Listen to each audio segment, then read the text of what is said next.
My name is Patsy, and I'm 67 years old. Tonight should have been perfect. My grandson Jake's college graduation dinner at Bellini's, surrounded by family. But when my daughter-in-law Melissa stood up, her voice cut through the restaurant chatter. "You embarrass me. I'm disgusted by you." Everyone froze. I didn't flinch. I'd been expecting this moment for years. With a calm smile, I caught the waiter's eye and nodded. As the large TV screen flickered to life, Melissa's face drained of color. The truth was about to come out. Before I continue this story, I'd love to know where you're watching from today. Please hit that like and subscribe button if you've ever had to stand up for yourself in a family situation. Family truths can be hard, but sometimes they need to be revealed.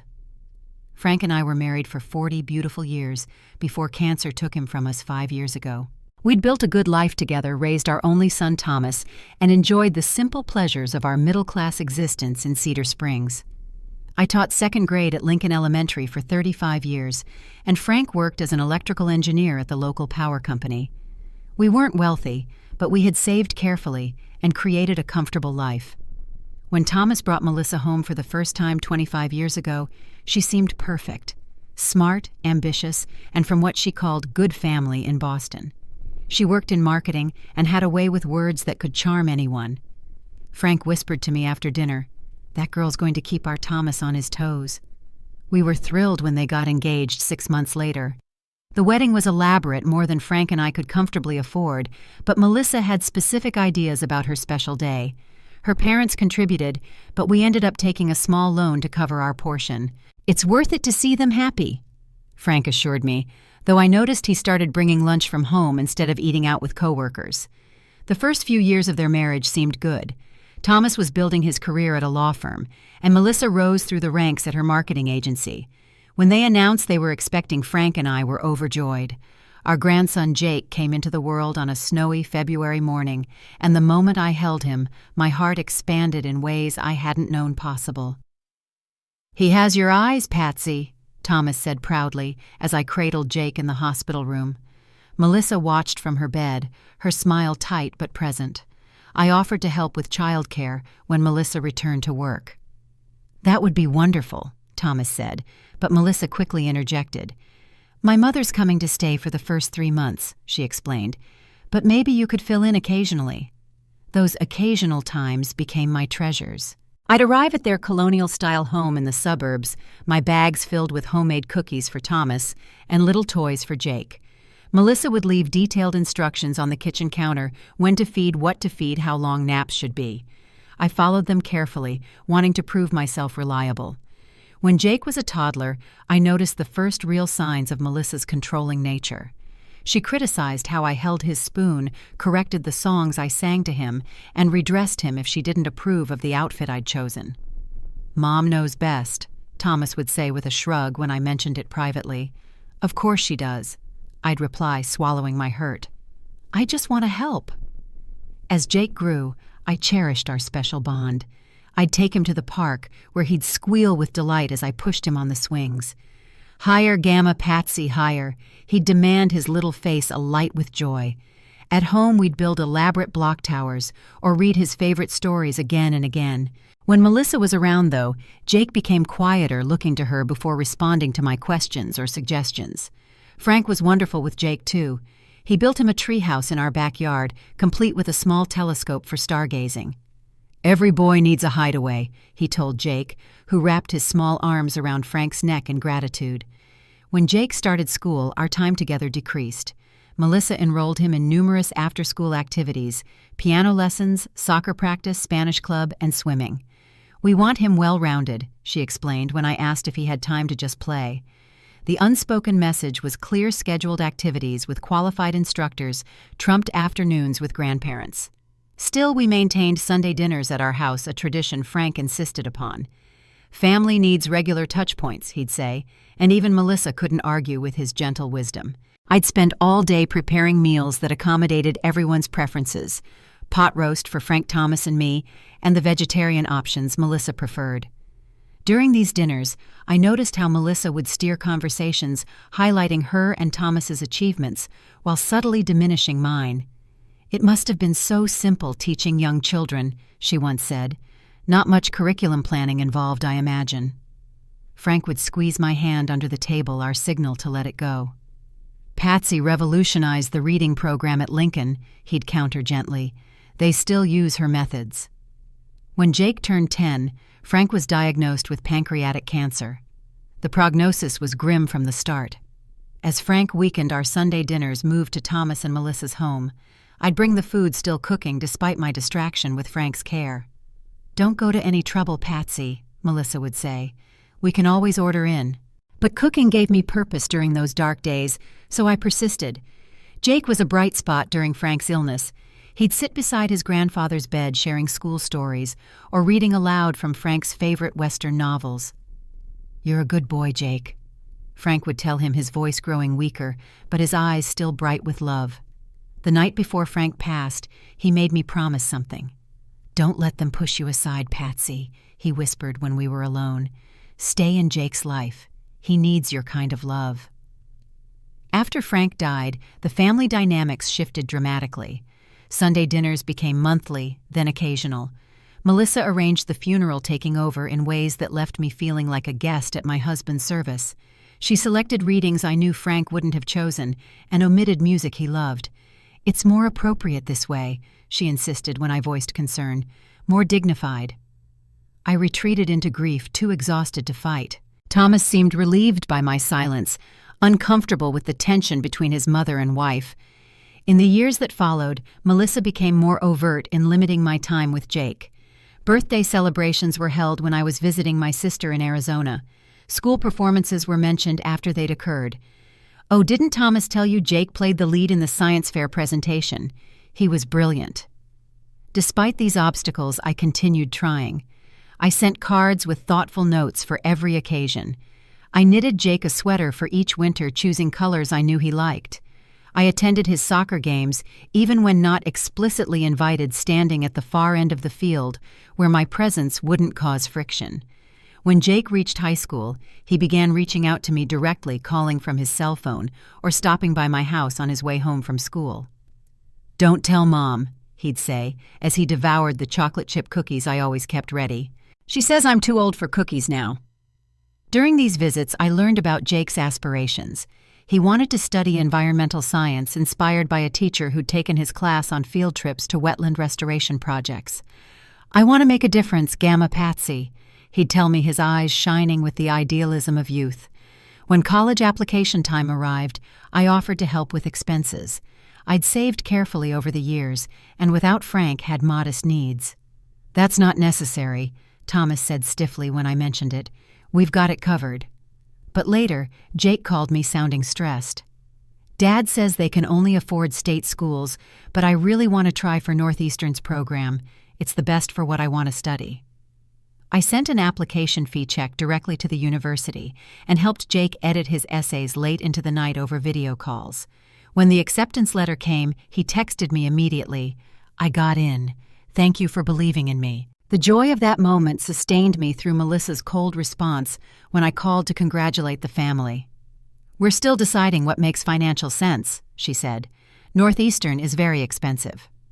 What she didn't know was that I'd already committed to covering half of Jake's tuition, an arrangement Jake and I made privately.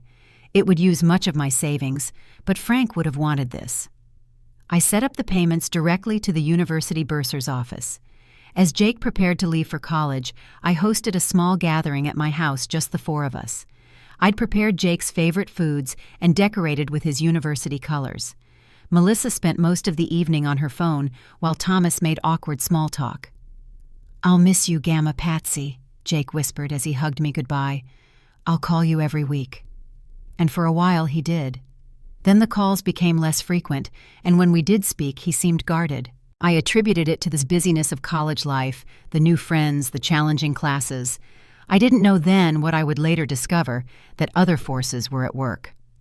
The first real indication that something was seriously wrong came during Jake's sophomore year of college.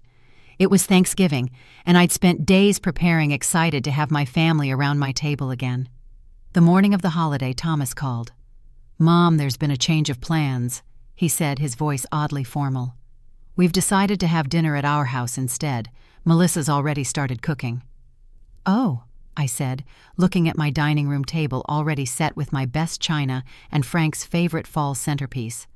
"I wish you'd told me sooner. I've prepared everything." "Sorry about that," Thomas replied, not sounding sorry at all. "You can bring your dishes over if you want, but Melissa has the menu planned out." When I arrived at their home carrying containers of sweet potato casserole and homemade cranberry sauce, Melissa barely acknowledged me. The table was set for 5, not 4. "Melissa's college friend Laura is joining us," Thomas explained, helping me with my coat. "She's going through a divorce." Throughout dinner, Melissa and Laura dominated the conversation, reminiscing about their college days and discussing people I didn't know. Whenever I tried to engage Jake in conversation about school, Melissa would interrupt with another question or story.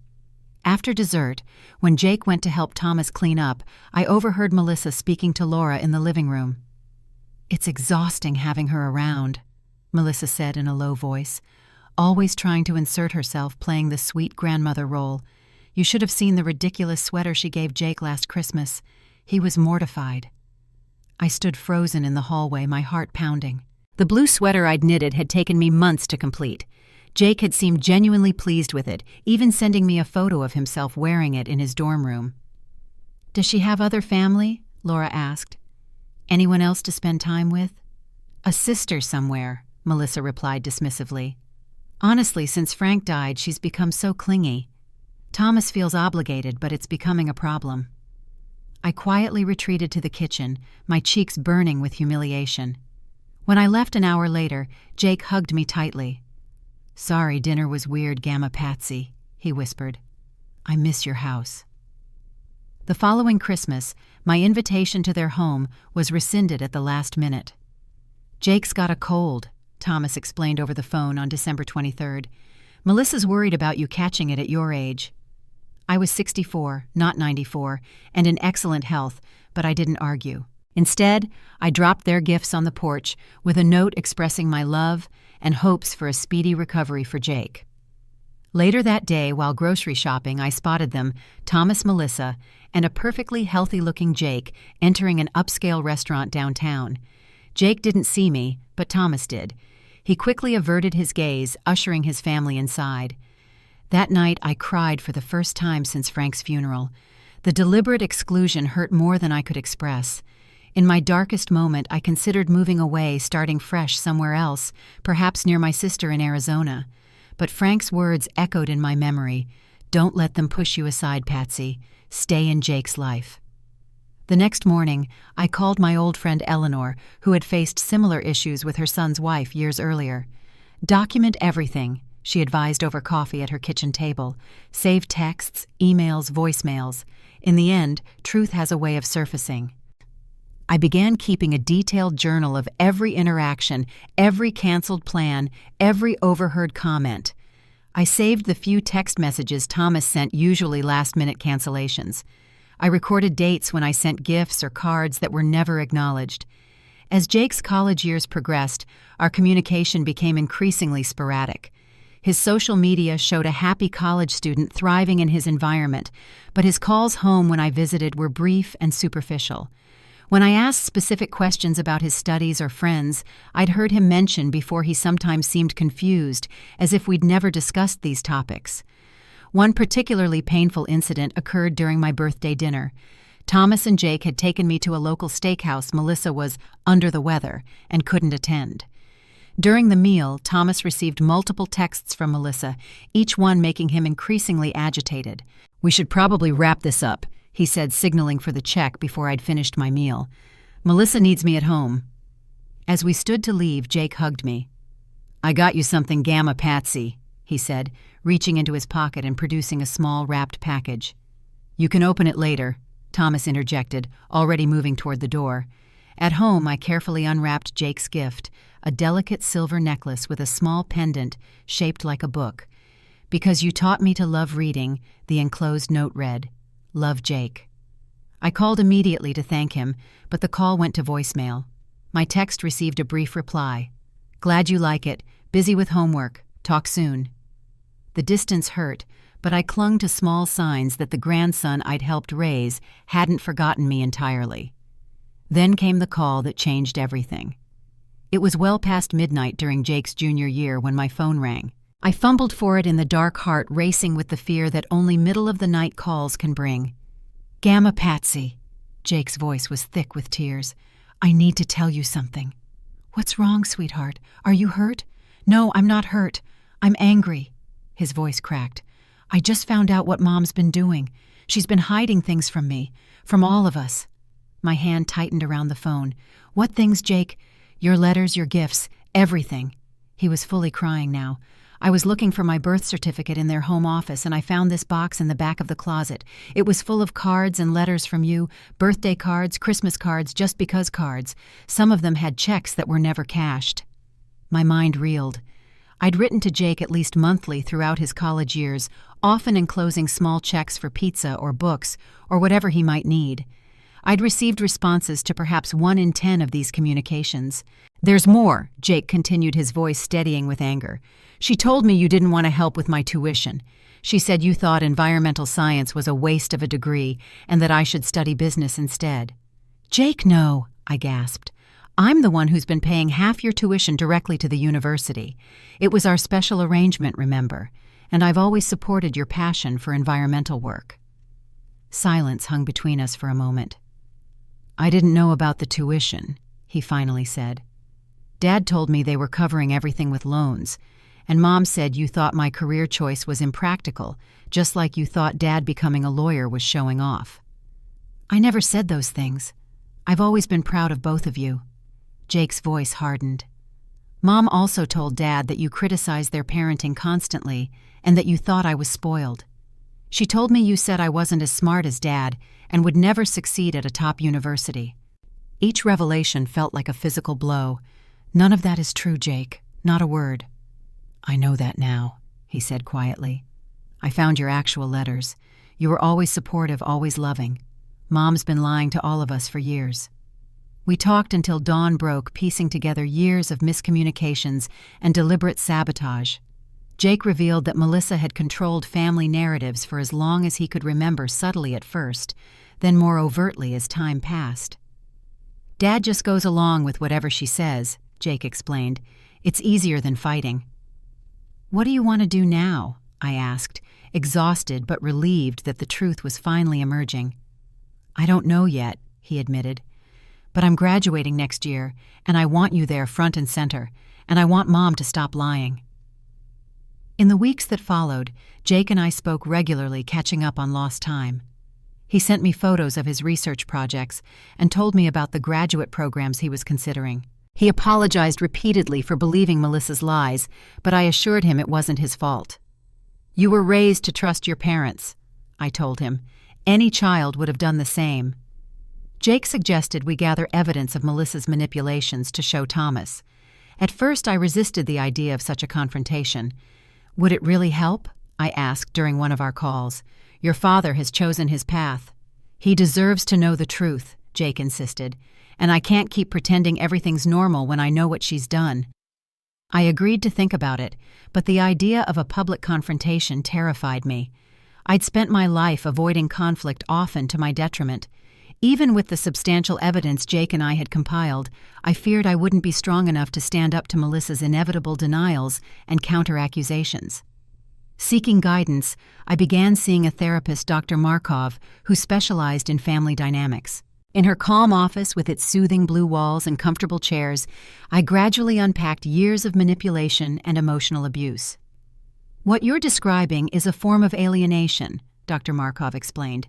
"Melissa has systematically driven wedges between you and your son and attempted to do the same with your grandson." "But why?" I asked, genuinely perplexed. "What did I ever do to her?" Dr. Markov's response was illuminating. "It may not be about anything you did. Some people feel threatened by close family bonds they don't control.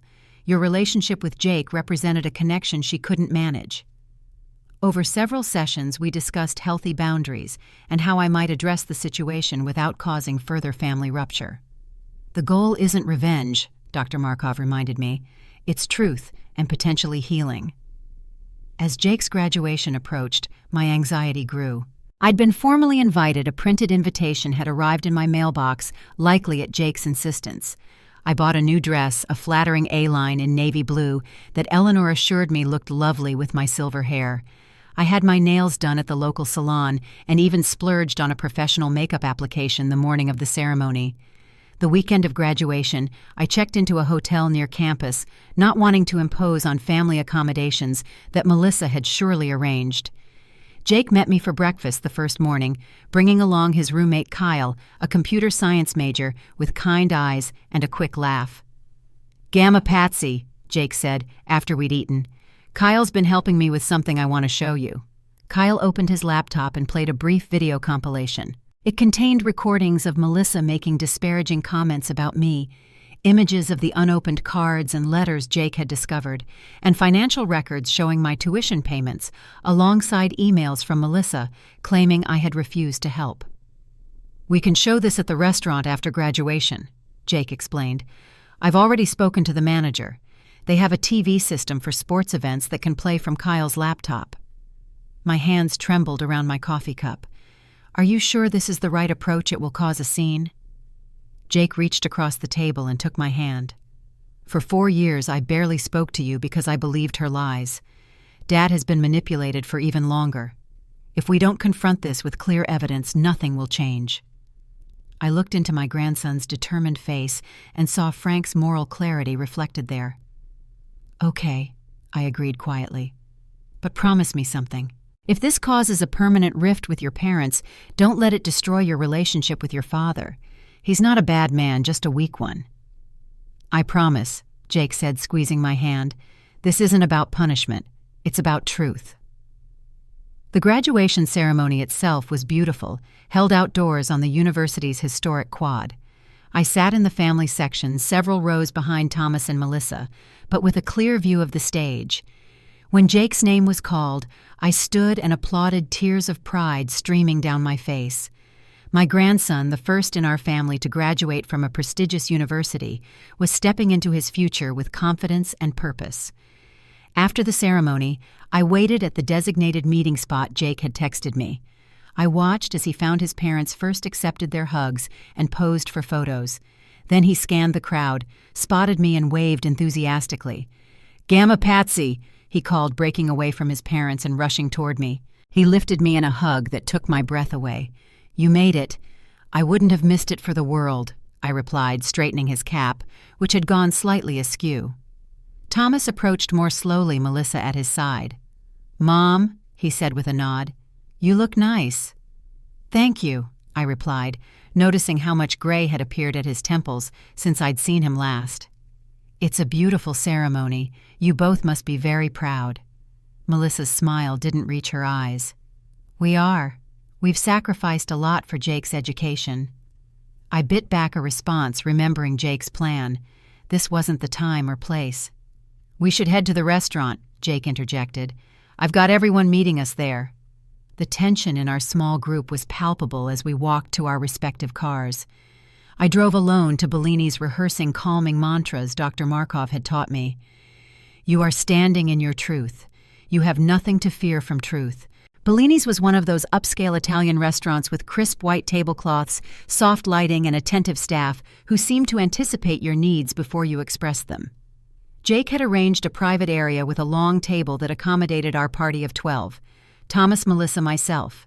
Jake, Kyle, Melissa's parents, Thomas's cousin Paula, and her husband, and 3 of Jake's closest friends from his environmental science program. The seating arrangement was clearly deliberate. Jake sat at the head of the table with me on his right and his parents on his left. Kyle sat beside me, his laptop bag stashed discreetly under his chair. Melissa's parents, Walter and Dorothy, were positioned next to their daughter, already engaged in a discussion about their recent cruise to Alaska. "The glaciers are disappearing so quickly," Dorothy was saying. "It's tragic, really." "Actually," Jake leaned forward, "that's exactly what my research team has been studying. The rate of glacial melt has accelerated beyond previous models' predictions." Walter nodded politely, but Melissa quickly redirected. "Jake's considering law school after he works for a year or 2. Environmental law is a growing field, isn't it, Thomas?" Thomas looked startled. "I thought you were set on that graduate program in Washington." An awkward silence fell as Jake stared at his mother. I never mentioned law school. That's your idea, not mine. I watched this exchange silently, noting how Melissa attempted to control even this moment of Jake's achievement. It was a pattern I'd observed countless times, but had rarely seen challenged so directly. The waiter arrived with wine and appetizers, temporarily diffusing the tension. As plates of calamari and bruschetta were passed around, conversation fractured into smaller groups. Kyle leaned toward me. "Everything's ready whenever Jake gives the signal," he whispered. "The manager has the system set up." I nodded, my appetite suddenly gone despite the delicious aromas surrounding us. I'd waited years for vindication, yet now that the moment approached, I felt only sadness for what our family had become.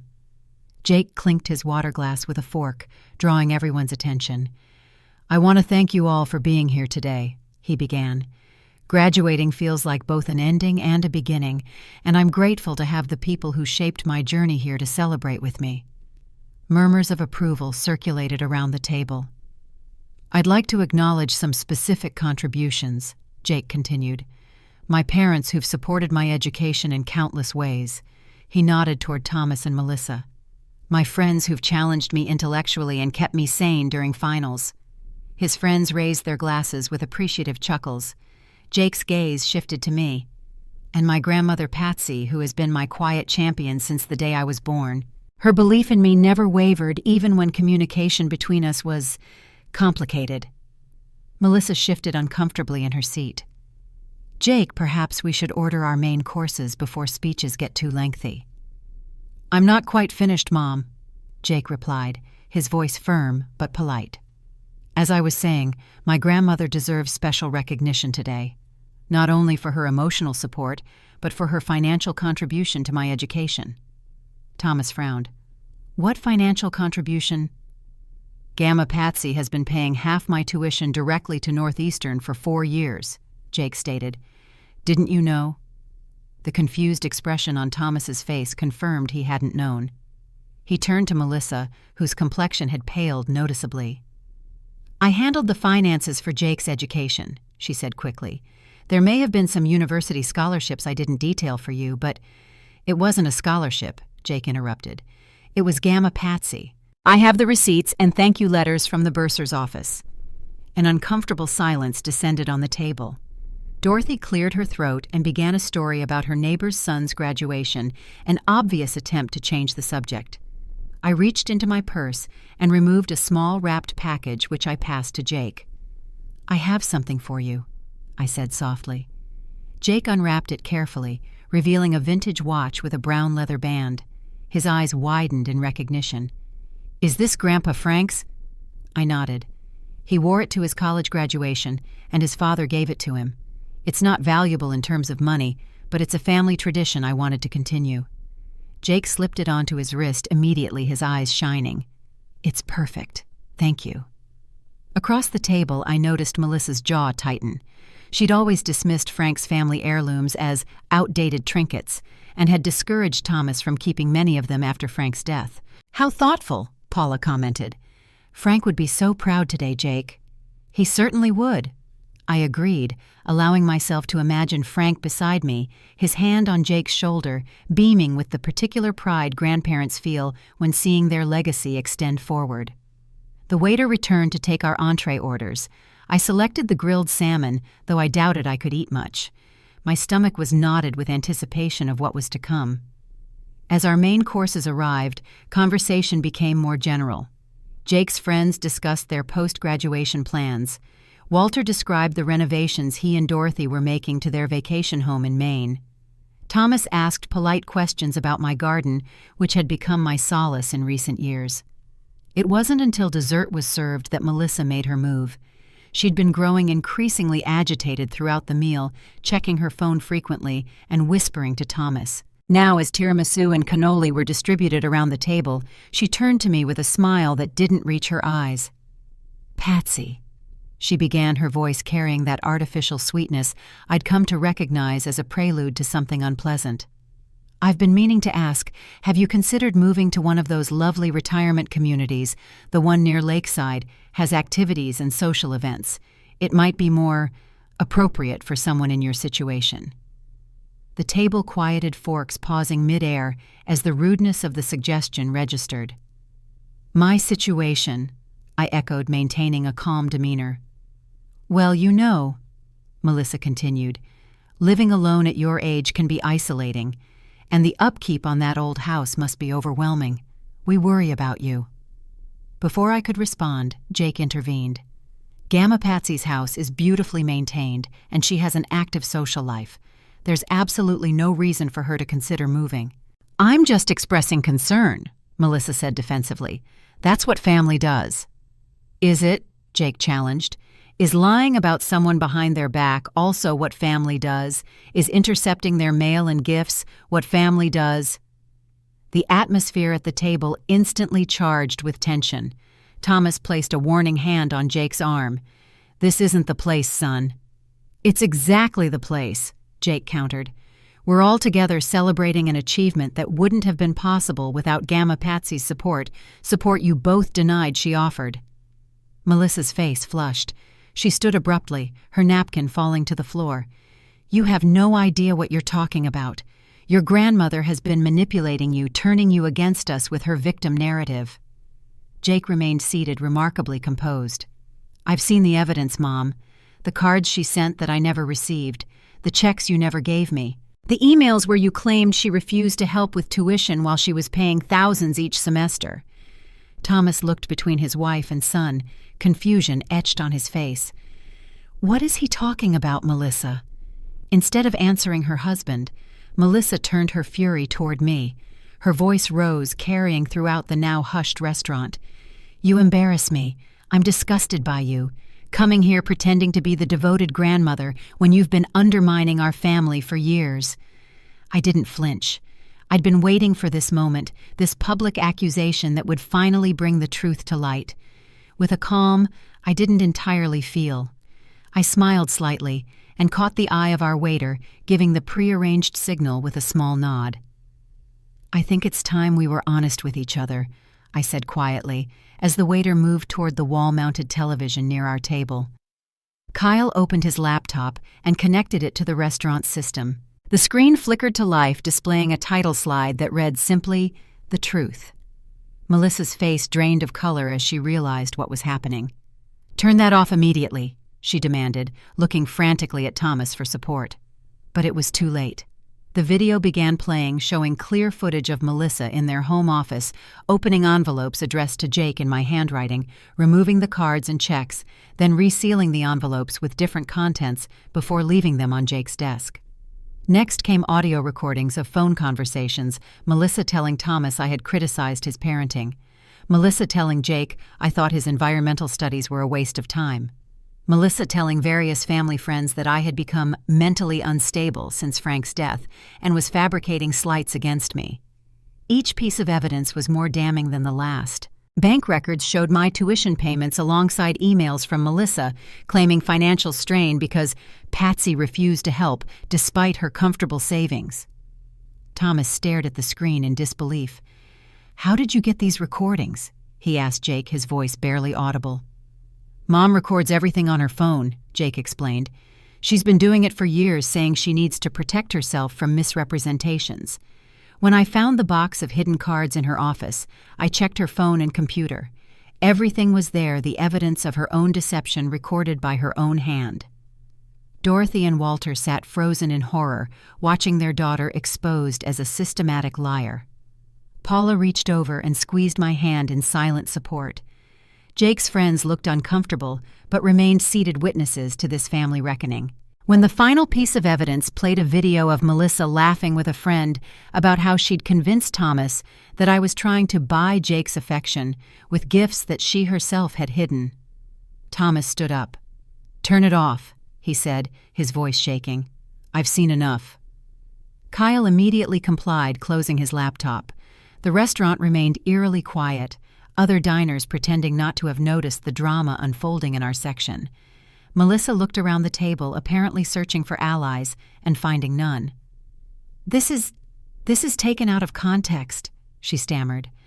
"Thomas, you know how she's always tried to come between us and Jake." Thomas shook his head slowly. "No, Melissa, I don't know that. What I just saw suggests the opposite has been happening for years. He turned to me, his expression a mixture of confusion and dawning comprehension. Mom, Don't, I said gently. We can talk later when things are calmer. Melissa grabbed her purse and stood. I will not sit here and be ambushed like this. Thomas, we're leaving. But Thomas didn't move. I'm staying with my son and my mother, he said quietly. We clearly have a lot to discuss.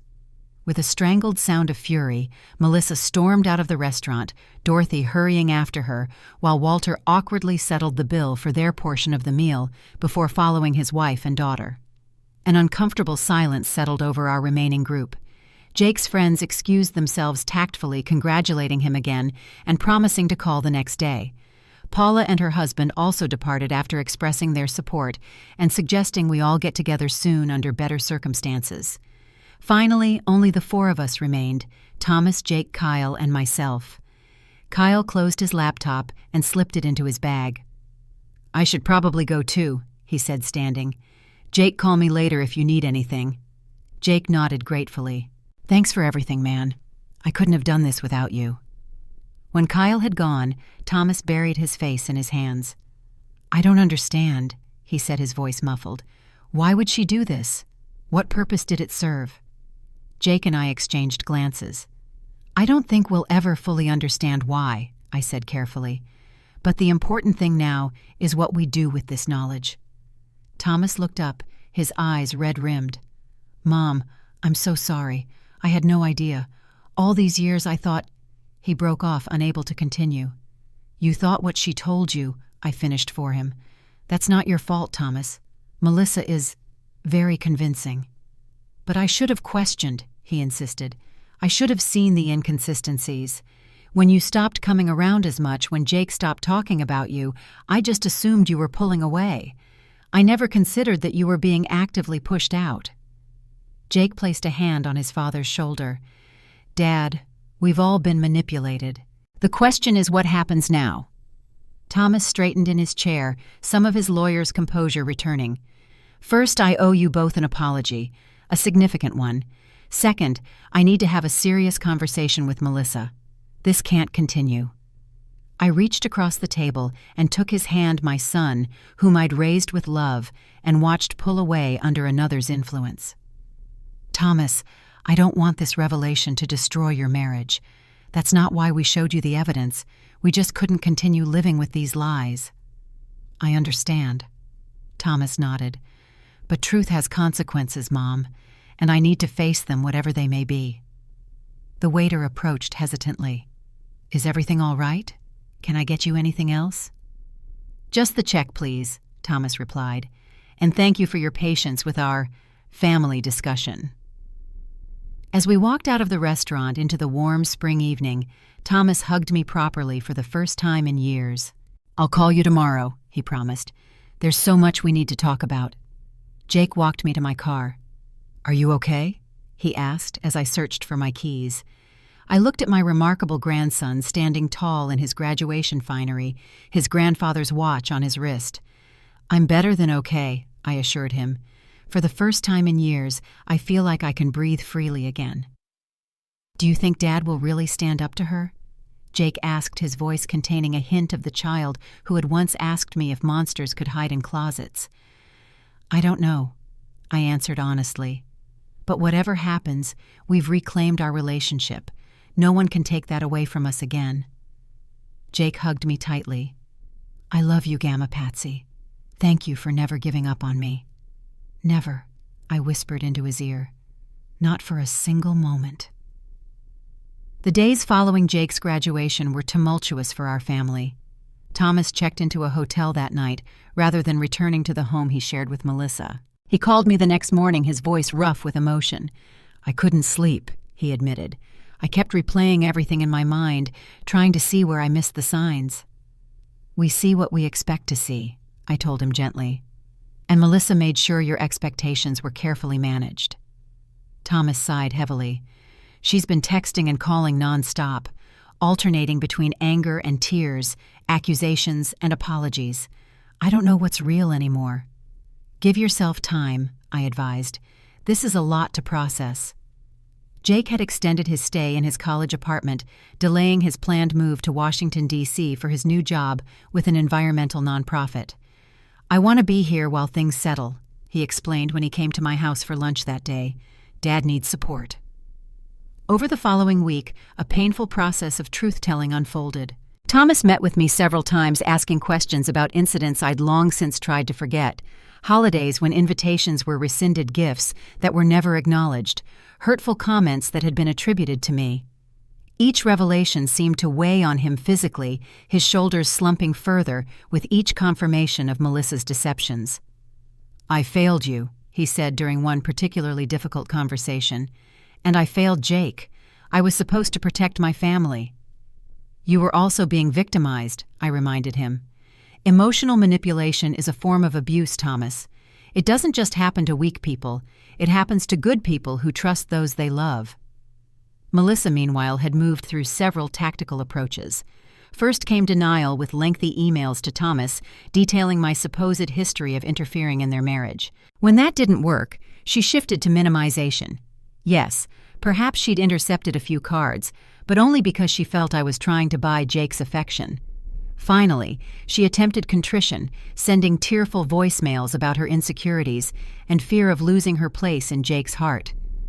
"Classic Darvo," Dr. Markov noted when I described these developments during a session. "Deny, attack, reverse victim and offender. It's a common pattern in abusers when confronted." 10 days after graduation, Thomas asked if Jake and I would meet with him and Melissa at a neutral location, a private room at his law firm's offices. "She wants to apologize," he explained, "properly, and I think we need closure one way or another." Though apprehensive, I agreed. Jake was more reluctant. "Why should we give her another platform?" he asked when Thomas left. "Haven't we heard enough lies?" "Because your father is trying to find a path forward," I explained. "And despite everything, he's still married to her. We need to respect his process." The meeting was set for Saturday afternoon. I spent the morning in my garden finding peace among my roses and hydrangeas. Frank had always teased me about my plant therapy, but he'd understood its importance to my well-being. "Your garden is where you work things out," he'd once observed. "I can always tell when you've solved a problem by how long you spend with your flowers." Jake picked me up at 1 o'clock. He'd dressed formally in slacks and a button-down shirt, as if preparing for a business meeting rather than a family discussion. "You okay?" he asked as we drove downtown. "I'm ready for this to be over," I replied honestly. "Whatever the outcome." Thomas met us in the lobby of his firm's sleek office building. He looked exhausted, but determined. "Melissa's already upstairs," he informed us as we rode the elevator to the 12th floor. "She's agreed to let me lead the conversation." The conference room was impersonal but comfortable with a long mahogany table and plush chairs. Melissa sat at the far end, dressed conservatively in a beige suit, her hands folded before her. She nodded slightly as we entered, but didn't speak. Thomas cleared his throat once we were all seated. "Thank you for coming," he began formally. "We're here because serious breaches of trust have occurred in our family, and we need to address them directly if there's any hope of moving forward." Melissa nodded again, her expression carefully composed.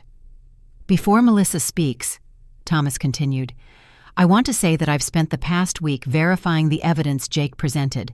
I've gone through financial records, phone logs, and emails. I've spoken with family friends who confirmed things Melissa allegedly said on my behalf or Mom's behalf. I've examined the box of intercepted cards and gifts." He paused, his professional demeanor slipping slightly. "Everything checks out. The deception was systematic and deliberate." Melissa flinched but remained silent. "Melissa has asked to address you both," Thomas concluded. "I've asked her to be completely honest without justifications or excuses." She straightened in her chair, meeting my gaze directly for the first time. "Patsy, Jake, I owe you both an apology. My actions were wrong, inexcusable." Her voice was steady but lacked warmth. "I systematically interfered with your relationship because of my own insecurities and need for control. I lied to all of you, manipulated situations, and caused genuine harm to this family." The words were right, but something in her delivery felt rehearsed, as if she'd practiced this speech multiple times in front of a mirror. "I'm particularly sorry, Jake, for depriving you of your grandmother's love and support during important years of your life, And Patsy, I'm sorry for alienating you from both Jake and Thomas. You deserved better treatment from your family." She paused, seemingly waiting for acknowledgement. When none came, she continued, "I've agreed to seek professional help for my behavior. Thomas and I will be starting counseling next week, both individually and as a couple. I know I've broken your trust, and words alone can't repair that. I'm committed to demonstrating through actions that I can change." I studied her face, searching for genuine remorse. There was something there, perhaps not full contrition, but at least recognition that her position in the family was genuinely at risk. "Thank you for that apology," I said finally. "I appreciate your willingness to acknowledge what happened." Jake remained silent, his expression unreadable. "Is there anything you'd like to ask me?" Melissa inquired, her composure beginning to crack slightly under Jake's continued silence. "Why?" Jake's voice was quiet but intense. "Why did you work so hard to keep Gamma Patsy away from me? What threat did she pose?" Melissa glanced at Thomas, who nodded encouragingly. "It wasn't rational," she admitted. "I saw how close you were to her, how easily you confided in her when you were young. I became convinced she was competing with me for your affection, trying to undermine my role as your mother." "That's not an answer," Jake challenged. "Gamma Patsy never tried to replace you. She only ever supported me and respected your boundaries, even when they were unfair." "I know that now," Melissa replied, a hint of defensiveness creeping into her tone. "As I said, it wasn't rational. It was about my insecurities, not her actions." Thomas interjected gently. "The therapist I've been seeing suggested that some people with certain personality traits feel threatened by relationships they don't control. It's not about the specific person, but about the perceived threat to their centrality in the family system." I nodded, recalling Dr. Markov's similar explanation. "I'm trying to understand these patterns in myself," Melissa added. "It doesn't excuse what I did, but I'm committed to changing." The conversation continued for nearly 2 hours. We discussed specific incidents, birthdays, when I'd been excluded messages that had been distorted narratives that had been controlled. Melissa acknowledged each deception without attempting to justify them, though her discomfort was evident. Finally, Thomas outlined what he called a path forward. "Melissa and I will continue with intensive therapy both individually and as a couple. Our marriage may or may not survive this breach of trust, but we're committed to doing the work to find out." Melissa's eyes widened slightly at the suggestion their marriage might end, but she didn't interrupt. "Second," Thomas continued, "we need to establish healthy family communication. No more triangulation. We speak directly to each other, not through intermediaries. No more hidden agendas or secret alliances." Jake and I both nodded in agreement. "Third, we need regular family time to rebuild relationships, but with appropriate boundaries. Sunday dinners once a month, perhaps rotating between our homes. Holiday celebrations planned collaboratively with everyone's input valued." "That sounds reasonable," I said, though the thought of spending holidays with Melissa still made me anxious. "Finally," Thomas concluded, "we need to acknowledge that trust has been severely damaged and will take time to rebuild. We need to be patient with each other through this process." As we prepared to leave, Melissa approached me directly. "I know words aren't enough," she said quietly, "but I am sorry, Patsy, truly." I looked into the face of the woman who had caused me so much pain over the years. I didn't see genuine remorse so much as fear. Fear of losing her husband, her standing in the family, her carefully constructed narrative. "I hope you find peace, Melissa," I replied simply. "We all deserve that."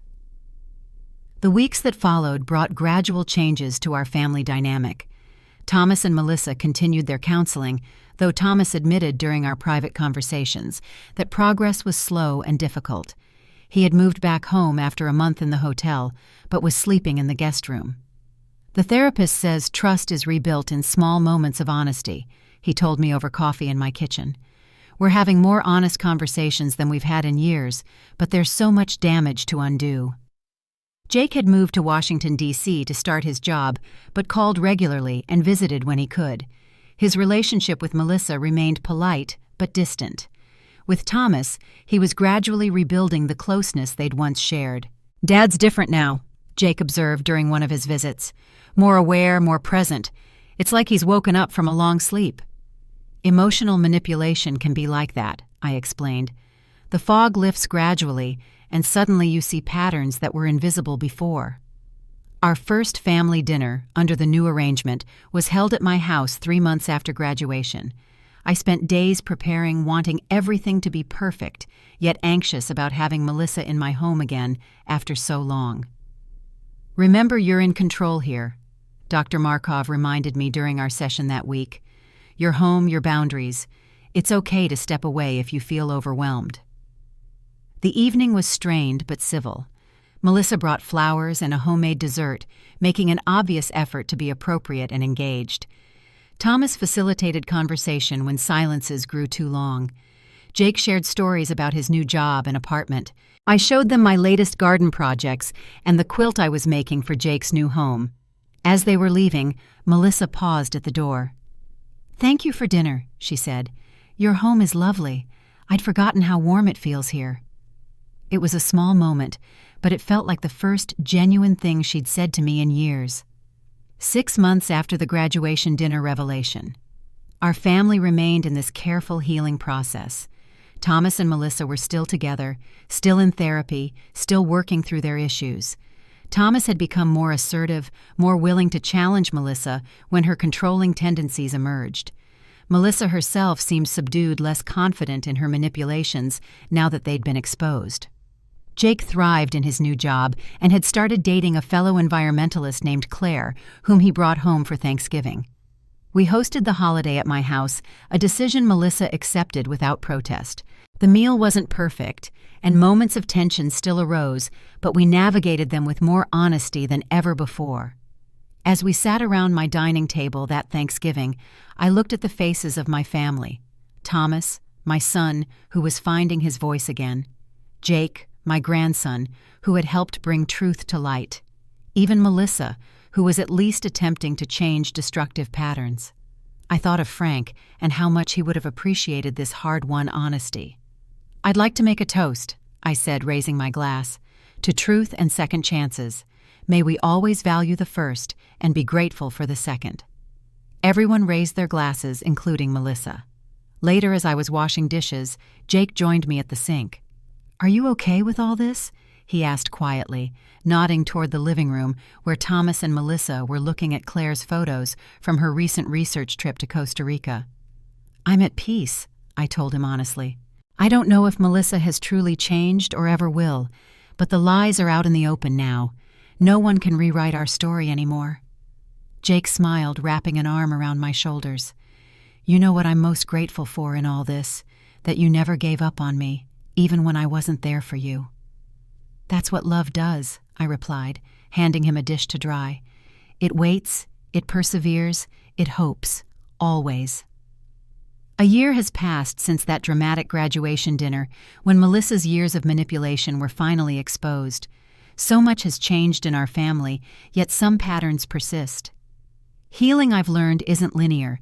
It comes in waves with progress and setbacks, moments of connection and lingering resentment.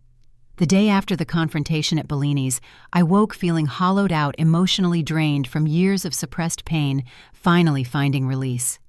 I sat in my garden for hours processing everything that had happened. The vindication I'd imagined would feel triumphant, instead, felt sobering. There was no joy in seeing my family's careful facades crumble, only sadness for what we'd all lost to Melissa's insecurities and manipulations. Thomas struggled the most in those early weeks. His entire married life had been built on carefully constructed falsehoods, and seeing them exposed left him questioning everything. He moved between anger denial and profound grief. During one particularly difficult conversation at my kitchen table, he broke down completely. "I don't know who I am anymore," he confessed, tears streaming down his face. "For 25 years, I've been who she wanted me to be.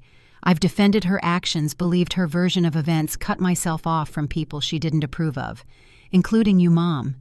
How do I come back from that? One day at a time," I told him, passing him a tissue. "And with help, professional help." He nodded, accepting this wisdom. "The therapist says I enabled her behavior, that I'm not just a victim, but a participant in the dynamic." "That's probably true," I acknowledged gently, but understanding that is the first step toward changing it. Thomas and Melissa began intensive therapy individually as a couple, and eventually in family sessions that included Jake and sometimes me. Progress was slow and uneven. There were setbacks when Melissa would revert to manipulative tactics, then breakthroughs when she would demonstrate genuine insight into her behavior. 3 months after graduation, Thomas called with surprising news. "We're selling the house," he announced. "Too many bad memories, too many patterns established there. We're looking for something smaller, a fresh start." They found a modest townhouse closer to my neighborhood, a significant downsize from their sprawling suburban home. The move seemed to help reset some dynamics between them. In the new space, they established new routines, new ways of interacting. "Melissa's different in this house," Thomas observed when I visited for the first time. "Less controlling, more collaborative. The therapist thinks the change of environment is helping disrupt entrenched behaviors." Melissa herself approached me that day while Thomas was showing me their new patio. "I want to thank you," she said, her voice low and earnest, "for giving us another chance, for not encouraging Thomas to leave me." "That was never my goal," I replied honestly. "I just wanted the deception to stop." She nodded, looking away briefly. "The therapist says I have narcissistic tendencies that were triggered by insecurity. That's not an excuse, just an explanation I'm trying to understand." "Understanding is important," I acknowledged, "but so are actions." "I know," she agreed. "I'm trying to show rather than tell now. It's harder than I expected." Jake's healing journey took a different path. Having discovered the deception while still young, he seemed to bounce back more quickly, channeling his anger into productive outlets. His work with the environmental nonprofit absorbed much of his energy, and he found purpose in advocating for conservation policies. "It helps to focus on something bigger than myself," he explained during one of our weekly phone calls, "and to remember that not everyone is dishonest or manipulative." His relationship with Claire blossomed, providing him with a model of healthy communication that contrasted sharply with what he'd observed between his parents. When he brought her home for Christmas, I was struck by their easy rapport, the way they checked in with each other, without controlling, supported, without smothering. "She's good for him," Thomas remarked, as we watched them building a snowman in my front yard. "Straightforward in a way our family hasn't always been." "He deserves that," I agreed. "We all do." My own healing journey was perhaps the most complex. At 67, I had spent years accommodating Melissa's behavior, walking on eggshells, doubting my own perceptions when they conflicted with her narratives. Breaking those habits required conscious effort and frequent reminders from Dr. Markov that I had a right to my feelings and my boundaries. "You're still deferring too much," she noted during one session. "Still trying to make others comfortable at your own expense." "Old habits," I admitted, "especially with Thomas. I'm so afraid of losing him again that I find myself agreeing to things I'm not entirely comfortable with." "That's understandable but not sustainable," she pointed out. "True reconciliation requires honesty, not just compliance." I took her advice to heart, practicing small acts of assertion. When Melissa suggested hosting Thanksgiving at their new house, I countered that my home had more space and offered to host instead. When Thomas asked me to help with a project on a day I'd planned for myself, I suggested an alternative time rather than simply rearranging my schedule. These small stands felt enormous to me, each one a victory over decades of accommodation. To my surprise, both Thomas and Melissa seemed to respect these boundaries once I established them clearly. The most profound healing, however, came through reconnection. Jake and I rebuilt our relationship through regular calls, visits, and shared experiences. We took a weekend trip to the coast in late summer, walking along the shore and talking for hours about everything and nothing. He showed me photos from his field research, explaining his projects with infectious enthusiasm. I told him stories about Frank that he'd never heard about his father as a child, about our family's history. "I feel like I'm getting back pieces of myself that were taken from me," he confided as we watched the sunset from a beachside restaurant. "Pieces of my history, my identity." "Me too," I admitted. "For so long I felt like an outsider in my own family story." Thomas and I also found our way back to each other, though the path was more complicated. We established a standing lunch date every other week, just the two of us, where we gradually rebuilt trust through honest conversation. Sometimes these lunches were painful, as Thomas acknowledged ways he'd failed to protect me from Melissa's manipulations. Other times they were healing, as we reminisced about Frank or shared current joys and challenges. "I always thought you'd stopped reaching out," he confessed during one such lunch. "That you'd pulled away from us after Dad died. I never considered that you were being actively excluded." "I sent cards every birthday and holiday," I told him. "Called regularly until the calls stopped being returned, left voicemails that were never acknowledged." "I know that now," he said softly. "I've seen the evidence. I just don't understand how I didn't see it happening in real time."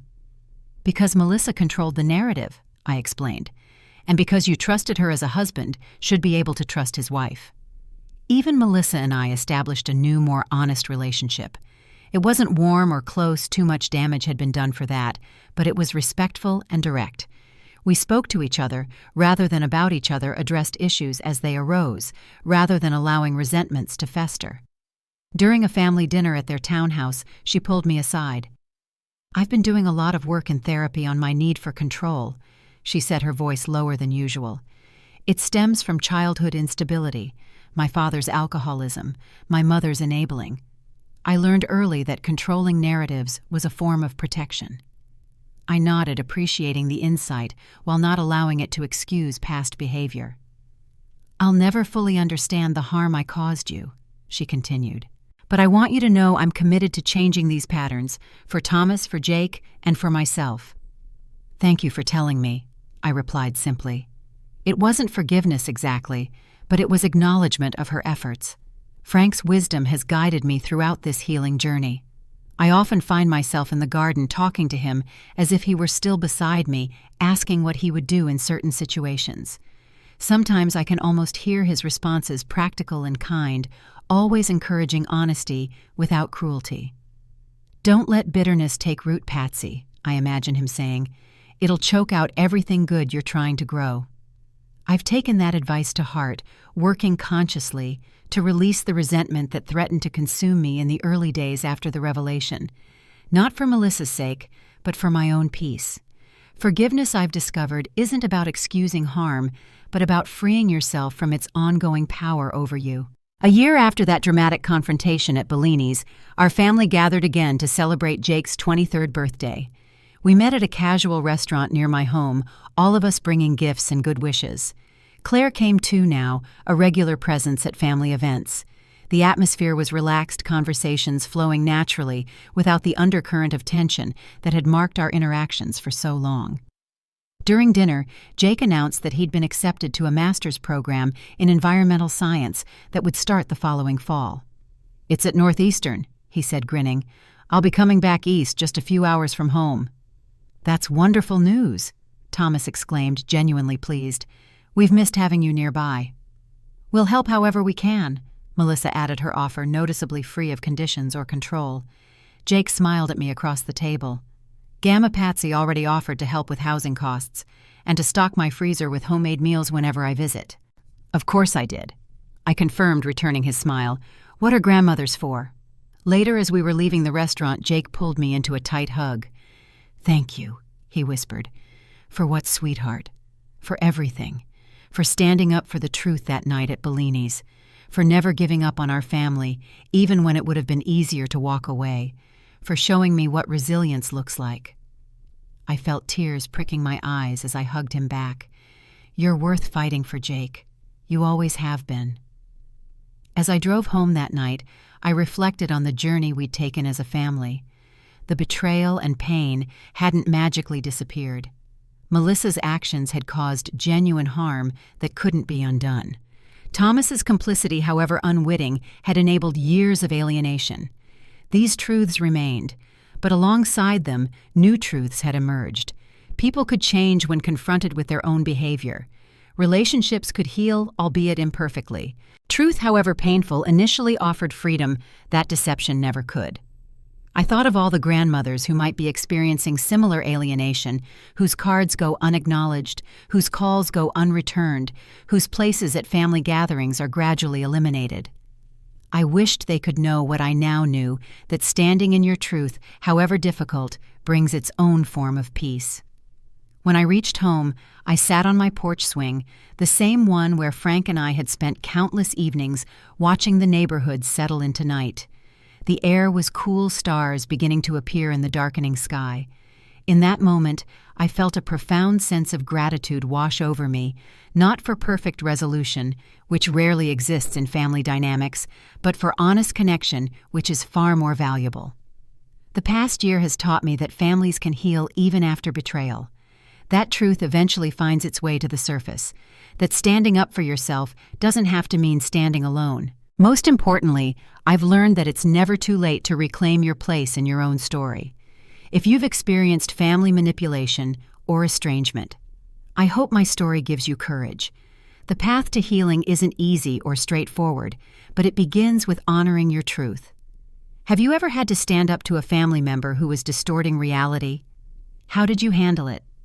Please share your experiences in the comments below, and don't forget to like and subscribe if this story resonated with you. Remember, you're never too old to set boundaries and never too wise to need support. Thank you for listening, and may your own family journey lead you to peace, whatever form that takes.